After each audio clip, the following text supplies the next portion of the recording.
Good evening, everyone. Welcome to my YouTube channel. It's just a short video about Vauxhall Corsa cylinder head 1.2. Right.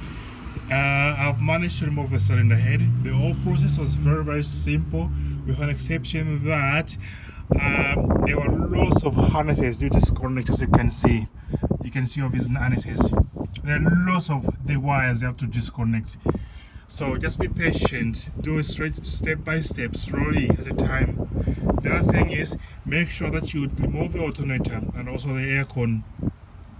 That allows the timing chain cover to come out much easier. You also need a tool to lock the camshaft, as you can see down here. This is the locking tool down here. This one, the black one, you can see here. The very black one, this one I'm touching here. That is a locking tool to lock the crankshaft to stop it moving, and it allows you also to remove the bolt that holds the crankshaft pulley.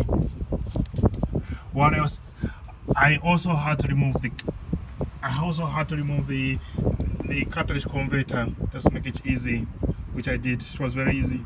When I finish, because I'm not going to put a cylinder here tonight, I'll have to do it after 3-4 days after skimming it.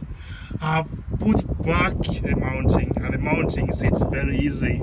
So in that way, I can put the wheel back, which I've done, and I will also lock the car, make it safe, smart working. Hope you enjoy the video.